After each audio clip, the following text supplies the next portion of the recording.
Halo sob, gue Javier. Ini mungkin podcast pertama gue yang gue kasih nama Sersan. Kenapa gue ngasih nama ini Sersan? Ini artinya serius tapi santai. Jadi sini gue bakal ngomongin hal-hal yang lu bisa ambil sesuatu dari omongan gue, tapi nggak penting-penting banget. Jadi gue bahasnya nih bakal secara santai aja. Jadi buat lu yang gak ada kerjaan, lu bisa pantengin gue di sini selama beberapa menit ke depan. Dan buat lu yang mungkin sibuk kuliah, kerja, atau mungkin disuruh sama bokap atau nyokap lu, ya tetap dengerin gue soalnya kan bisa pakai headset ya. Jadi gue pengen sedikit cerita nih di sini.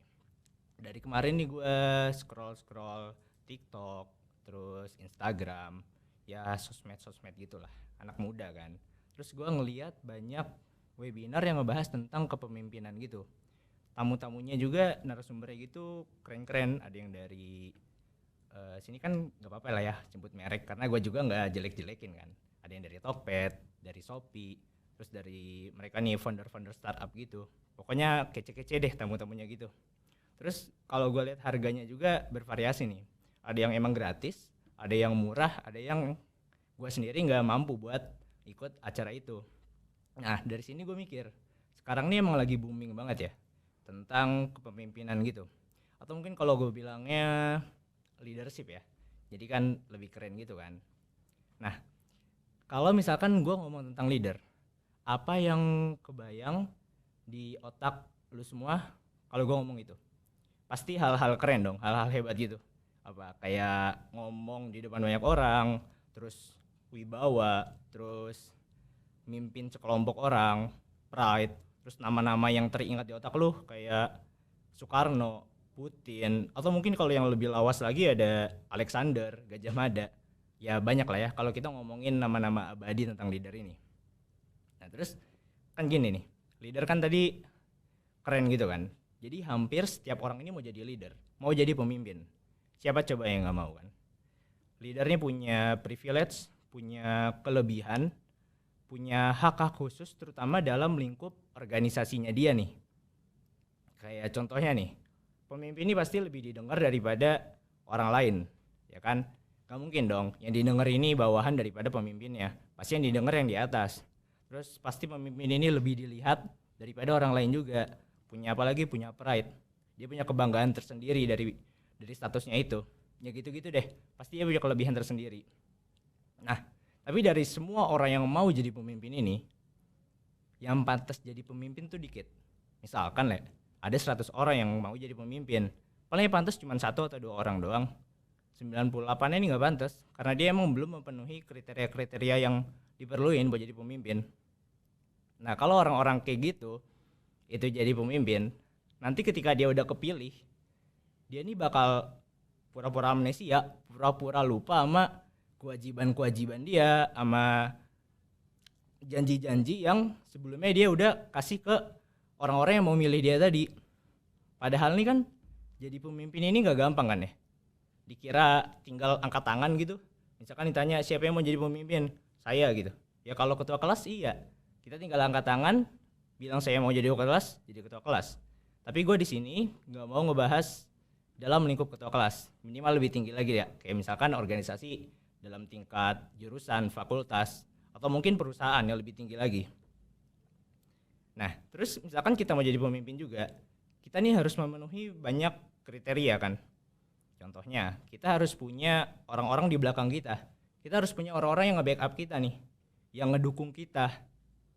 Terus kita juga harus pinter ngambil hati banyak orang. Kalau tadi kita udah punya orang di belakang kita, yang emang udah pasti support kita, gimana caranya kita ini ngambil hati orang yang sebelumnya gak ngedukung kita.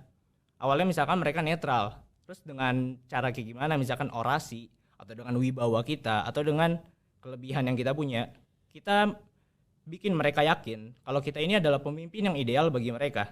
Ya banyak deh kalau ngebahas masalah kriteria pemimpin.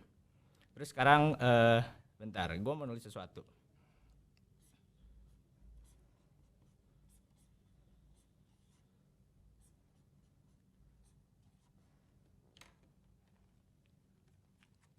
Ini bacanya apa? Ini leader ya, leader. Ini leader kalau ini kan tadi gue bilang leader itu pemimpin kan, ya. Jadi ingat-ingat nih gue nulis leader, terus nih gue selanjutnya mau nulis yang kata lainnya. Bentar.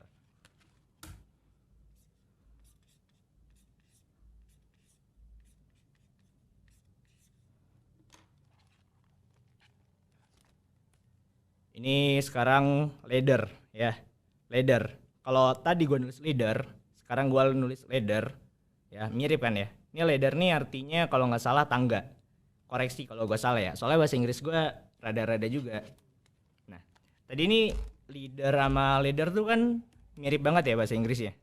Jadi gue mau bahas ini nih di sini. Gue bukan mau bahas bahasa Inggris antara leader dan leader, enggak. Tapi gue pengen bahas apa ya? Gue ngomong filosofi juga kayaknya nggak terlalu filosofis sih pembahasan gue. Tapi dengerin aja deh, ambil aja yang bisa lo ambil. Jadi tadi gini, leader tadi pemimpin. Pemimpin itu posisinya di mana? Pemimpin itu di atas atau di bawah? Pemimpin itu di atas kan? Nah, pemimpin ini di atas apa? Di atas segala-galanya. Di atas anggota-anggotanya. Iya, ya kan gitu kan? Kayaknya asik kali ya jadi pemimpin gitu kan? Posisinya di atas, nggak ada yang injek-injek dia. Ya wajar, karena kan yang diinjek-injek tuh yang posisinya ada di bawah. Terus pemimpin juga keren gitu kan, dipandang hebat sama semua orang. Orang kalau pengen mandang yang posisinya di atas harus ngedengak dulu kan. Dia harus berusaha buat ngeliat yang posisinya di atas. Sampai mungkin saking tingginya posisi orang ini, jadi dia kadang lupa kenapa orang ini bisa ada di posisi itu. Siapa yang udah buat mereka ada di posisi di atas ini? Karena apa emang? Banyak alasan orang bisa di posisi di atas. Sama kalau lu lihat nih, biasanya di kaki-kaki pemimpin ini ada sesuatu gitu. Hitam, kecil, bukan bulu ya, bukan bulu.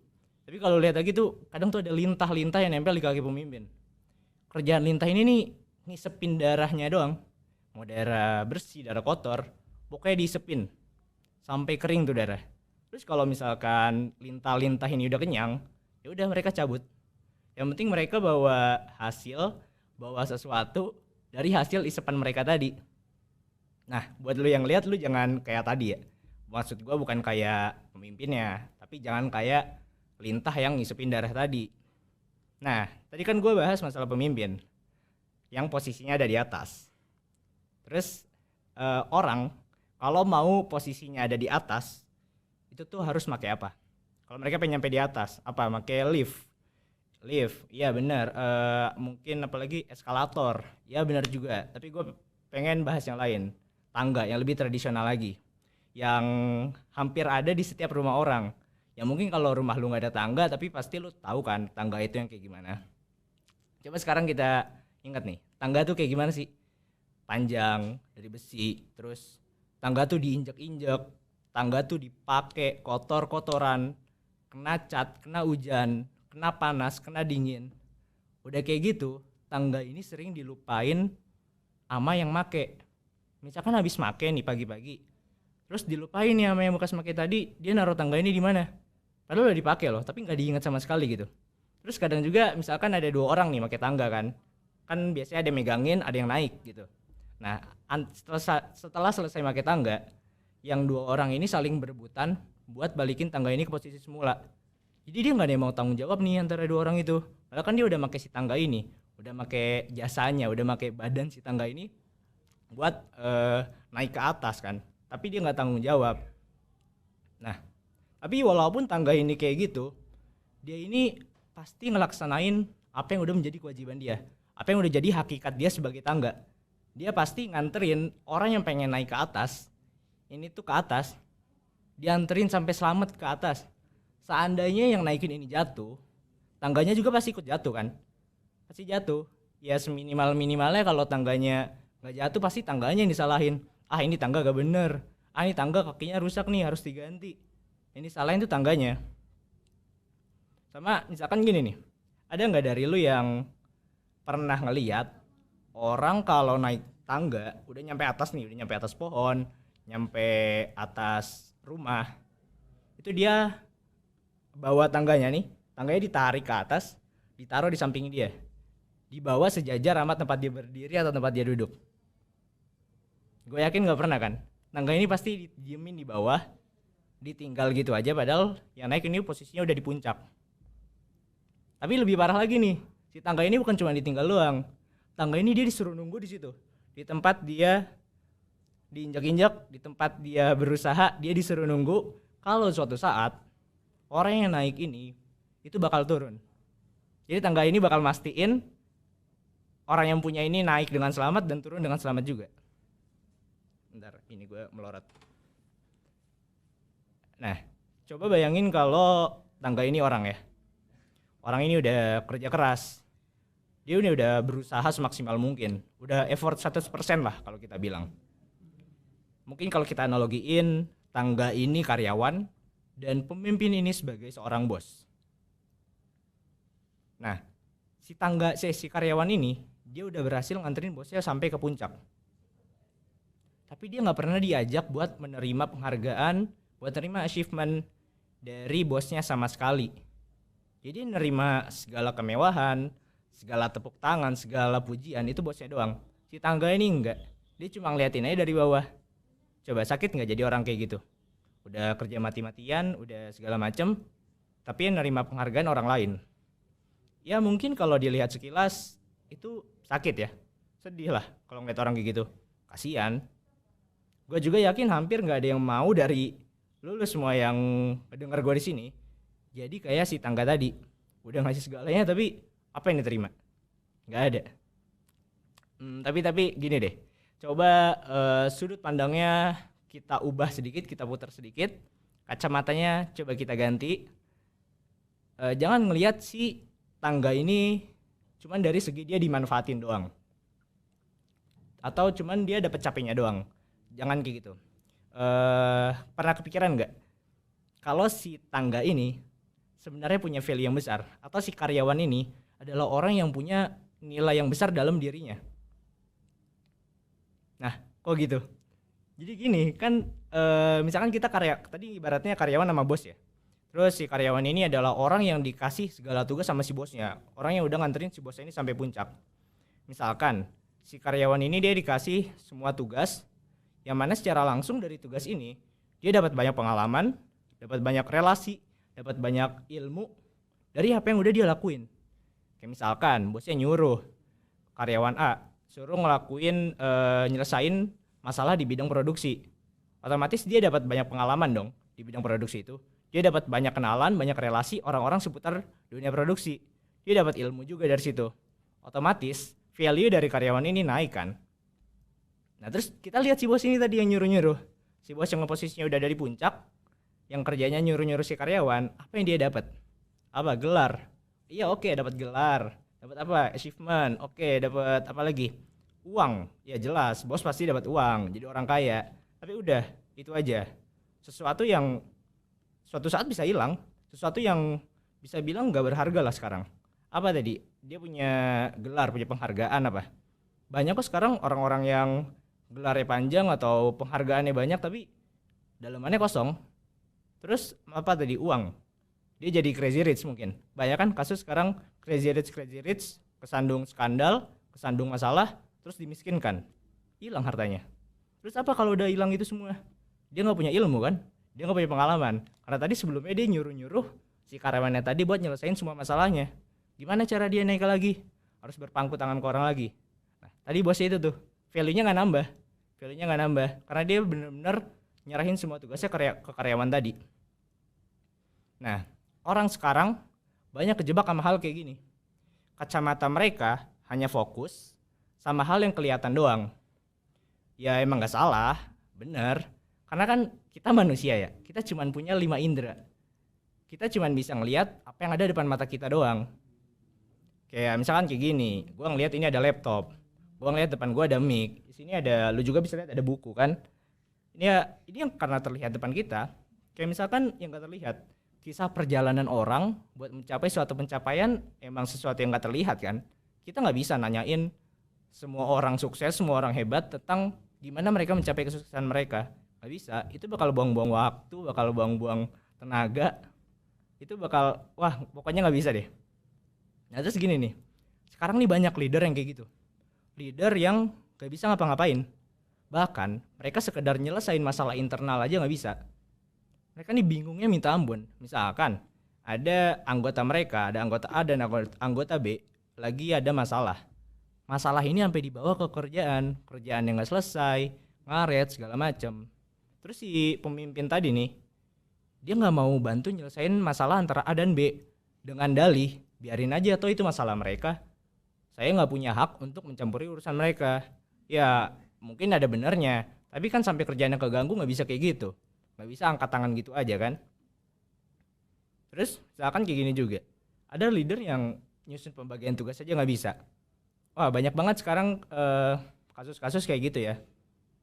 Nah pemimpin-pemimpin model kayak gini itu kebentuk karena mereka gak mencapai posisi mereka dengan keringat mereka sendiri. Mereka ada di posisi puncak ini itu karena orang lain, bukan karena diri mereka sendiri. Ya emang gue gak munafik, setiap orang punya butuh bantuan dari orang lain, ya kan? Gue aja bisa di sini karena guru-guru gue dulu. Orang-orang di pemerintahan sana juga pasti karena belajar, karena bantuan guru-guru mereka, karena bantuan orang-orang di belakang mereka. Bener, kita pasti butuh bantuan, butuh support. Karena tadi kan gue juga bilang di awal, buat jadi pemimpin, kita butuh orang-orang yang bisa nge-backup kita, orang-orang yang bisa nge-support kita. Itu butuh orang kan. Nah tapi maksud gue nih bukan berarti kita harus berpangku tangan 100% ke orang lain. Enggak bisa kayak gitu. Yang kerja tetap kaki sama tangan kita. Karena itu bakal ningkatin value diri kita nantinya. Coba misalkan kita lihat kisah-kisah orang hebat. Siapa ya? Ada banyak lah ya, Bill Gates, Jack Ma, atau siapalah. Mereka rata-rata jadi bawahan dulu ya. Atau apa ya? Jongos, kacung. Banyak lah istilahnya. Mereka dari masa-masa itu, mereka ini ngambil ilmu. Mereka nggak dari pengalaman yang mereka lakuin. Mereka dapat sesuatu, mereka ningkatin nilai diri mereka sendiri. Rata-rata nih nggak jadi langsung jadi pemimpin, nggak langsung jadi atasan. Ya mungkin ada beberapa kasus punya privilege langsung jadi atasan, langsung jadi bos. Tapi ya kalau dia yang nggak capek-capek dulu, minimal bokap nyokapnya udah keringatan duluan sebelumnya. Udah jadi jongosnya dulu lah bahasa kasarnya. Kalau mereka nggak punya pengalaman, kalau mereka nggak ngerasain apa itu namanya bawahan, apa yang mau mereka terapin nanti kalau udah jadi pemimpin, kalau jadi bos? Gimana cara mereka ngatur anak buahnya? Gimana cara mereka nentuin mana yang baik dan buruk bagi organisasinya? Susah kan kalau kayak gitu. Maksud gue bukan kalau kita pengen di atas kita harus jadi bawah dulu gitu. Enggak harus. Setiap orang punya jalan ninjanya masing-masing kok. Ada yang bisa sampai ke puncak karena emang keberuntungan, ada yang emang karena kerja kerasnya, ada yang emang karena bantuan orang lain. Kayak misalkan dikasih, emang jabatan ini dikasih sama dia karena dia baik atau apa. Ya gimana caranya itu urusan masing-masing lah ya. Nah terus sekarang gini nih, buat lu yang lagi dengerin, yang masih stay ini sampai akhir. Kalau lu ditanya, lu mau milih lu jadi leader atau jadi leader, lu pilih yang mana? Kalau gua sih, kalau bisa dua-duanya kenapa enggak? Gua Javier pamit undur diri.